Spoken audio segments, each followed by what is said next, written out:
श्री स्वामी समर्थ. स्वामी महाराज तुमच्या सर्व चांगल्या इच्छा पूर्ण करो ही स्वामींच्या चरणी प्रार्थना करते आणि आजच्या या नवीन व्हिडिओला सुरुवात करते. येत्या 16 मे रोजी अत्यंत दुर्मिळ असा योग जुळून येत आहे. एकाच दिवशी शनी जयंती आणि अमावस्या आल्यामुळे तुमच्या आयुष्यातील साडेसाती, ढय्या आणि पितृदोषापासून मुक्ती मिळवण्याची ही सर्वात मोठी संधी आहे. आजच्या व्हिडिओमध्ये आपण पाहणार आहोत केवळ एक छोटासा उपाय आणि त्याचबरोबर या दिवशी काय करावे, काय टाळावे, काय खावे, काय खाऊ नये, त्याचबरोबर कोणते उपाय करावे या संदर्भाची संपूर्ण माहिती. त्यामुळे व्हिडिओ जर आवडला तर लाईक, शेअर आणि सबस्क्राईब करायला विसरू नका. त्याचबरोबर कमेंटमध्ये ओम शनैश्वराय नमः लिहायला देखील विसरू नका. यंदाची शनी जयंती का खास आहे? कारण याच दिवशी दर्श अमावस्या सुद्धा आहे.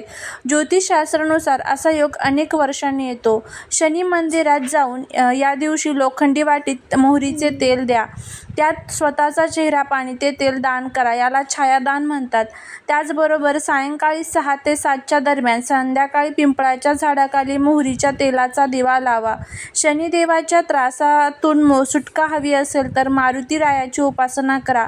हनुमान चालीसाचे पठण करा. या दिवशी काय टाळावे? या दिवशी विसरूनही कोणाचा अपमान करू नका.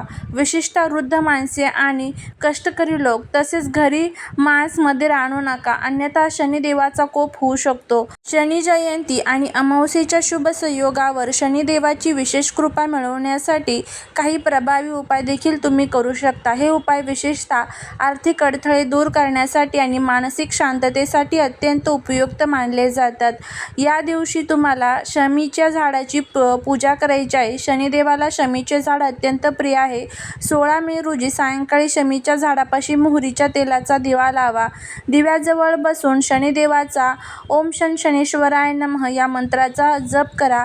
यामुळे कामातील अडथळे दूर होतात. अमावस्या आणि शनी जयंतीच्या दिवशी गायीची सेवा केल्याने सर्व देवतांचा आशीर्वाद मिळतो. एका काळ्या गायीला बुंदीचे लाडू किंवा तेल लावलेली भाकरी खाऊ घाला. यामुळे कुंडलीतील ग्रहांची पीडा कमी होते आणि घरात सुख शांती नांदते. हा उपाय शनीच्या साडेसाती किंवा ढय्येचा त्रास कमी करण्यासाठी सर्वोत्तम मानला जातो.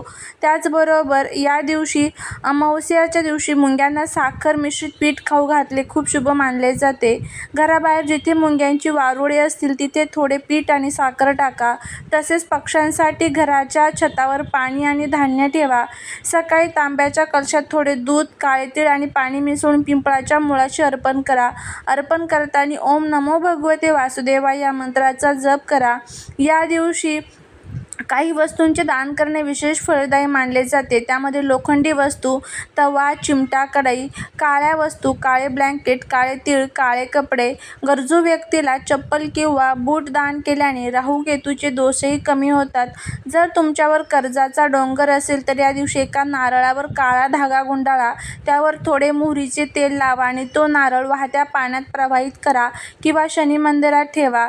शनिदेव हे न्यायाचे दैवत आहेत. त्यामुळे या दिवशी कोणाचेही मन दुखवू नका आणि शक्य तितके सात्विक आचरण ठेवा. या दिवशी आपल्याला हे अचूक काही प्रभावी असे उपाय जे आहेत ते करायचे आहे. यामुळे आपल्या घरातील सर्व दुःख, दारिद्र्य जे आहेत ते दूर होतात. माता लक्ष्मी, भगवान विष्णूंची आणि शनिदेवाची आपल्यावरती कृपा होते. अशा पद्धतीने छोटे छोटे उपाय करण्याचा प्रयत्न करा. तुम्हाला याचा खूप चांगला फायदा होईल. त्याचबरोबर शनी जयंतीच्या दिवशी तुमच्या आजूबाजूला जर कुठे शनिदेवाचं मंदिर असेल तर मंदिरामध्ये आवर्जून तुम्हाला जायचं आहे. शनिदेवांचं दर्शन घ्यायचं आहे आणि तुमच्या ज्या काही अडचणी असेल तर त्या तुम्हाला तिथे व्यक्त करायच्या आहे. 16 मे अमावस्या आणि शनी जयंती एकत्र आल्यामुळे शनी जयंती आणि अमावस्या हा दुर्मिळ योग शत्रुबाधा दूर करण्यासाठी आणि कुटुंबाच्या प्रगतीसाठी अत्यंत प्रभावी मानला जातो. तुम्हाला माहितीच असेल की या दिवशी आपण शत्रुनाशासाठी काही प्रभावी असे उपाय देखील करू शकतो. तर या 5 पैकी कोणता एक प्रभावी तोडगा तुम्ही जर केला तर याचा चांगला फायदा तुम्हाला होईल. जर तुम्हाला वाटत असेल की घराला कोणाची तरी नजर लागली आहे किंवा मुलांच्या प्रगतीत अडथळे येत आहेत तर हा उपाय करा. 1.25 मीटर काळा कापड घ्या. त्यात थोडे काळे कोळसे, काळे उडीद आणि एक लोखंडी खिळा ठेवा. त्याचे एक गाठण बांधून ती घरावरून 7 वेळा उतरवा. त्यानंतर ही पोटली वाहत्या पाण्यात प्रवाहित करा किंवा एखाद्या निर्जन ठिकाणी नेऊन ठेवा. यामुळे घरातील नकारात्मक ऊर्जा निघून जाते आणि मुलांच्या प्रगतीचे मार्ग मोकळे होतात. पुढचं जे आहे ते म्हणजे मोहरीच्या तेलाचा दिवा लावा. शत्रूंचा त्रास कमी करण्यासाठी आणि कोर्ट कचेरीच्या कामात यश मिळवण्यासाठी हा उपाय अत्यंत जालीम मानला जातो. शनी जयंतीच्या रात्री घराच्या कोपऱ्यात किंवा दक्षिण दिशेला तोंड करून मोहरीच्या तेलाचा एक दिवा लावा. त्या दिव्यात 7 काळ्या मिरींचे दाणे टाका. दिवा लावताना मनातल्या मनात तुमच्या शत्रूचे नाव घ्या आणि माझ्या प्रगतीतील सर्व बाधा दूर होऊ दे अशी प्रार्थना करा. शत्रू शांत होतात आणि तुमच्या कामात अडथळे आणणे बंद करतात. पुढचा आहे ते म्हणजे लवंगांचा उपाय. जर पतीच्या नोकरीत किंवा व्यवसायात यश मिळत नसेल तर हा उपाय शनी जयंतीच्या दिवशी अवश्य करा. 5 अखंड लवंगा घ्या. शनी जयंतीच्या दिवशी संध्याकाळी 5 लवंगा मोहरीच्या तेलात भिजवून जाळा. त्यातून निघणारा धूर संपूर्ण घरात दाखवा, विशेषतः पतीच्या कामाच्या ठिकाणी किंवा कपाटाजवळ. यामुळे अडथळे दूर होतात. 5वा जो उपाय आहे तो म्हणजे मुलांच्या अभ्यासात लक्ष लागत नसेल किंवा त्यांना सतत नजर लागत असेल तर हा उपाय करा. शनी जयंतीला शनी मंदिरातून किंवा घरी शनिदेवाच्या फोटोसमोर एक काळा धागा ठेवा. त्या धाग्याला शनीच्या मंत्रांचा जप करत 9 गाठी मारा. त्यानंतर हा धागा मुलाच्या उजव्या हाताला किंवा गळ्यात बांधा. यामुळे मुलांचे संरक्षण होते आणि त्यांची एकाग्रता वाढून शैक्षणिक प्रगती होते. हा उपाय देखील तुम्हाला आपल्या मुलांसाठी करायचा आहे. त्यानंतर 5वा जो उपाय आहे तो म्हणजे पिंपळाच्या पानावरील तोडगा लक्ष्मी प्राप्तीसाठी. घरात पैशांची चणचण असेल तर हा उपाय लक्ष्मीला प्रसन्न करतो. पिंपळाचे एक अखंड पान घ्या. त्यावर शेंदूर आणि श्री लिहा. या पानावर थोडी काळी तीळ आणि एक नाणे ठेवा. हे पान शनिदेवाच्या चरणाशी ठेवा किंवा पिंपळाच्या झाडाखाली ठेवा. यामुळे घरात लक्ष्मी स्थिर राहते आणि विनाकारण होणारे खर्च थांबतात. जर तुम्हाला तुमच्या शत्रूंच्या नमवायचे असेल, पतीची मुलांची प्रगती पाहायची असेल तर शनी जयंतीच्या रात्री हे 5 पैकी एक काम नक्की करा.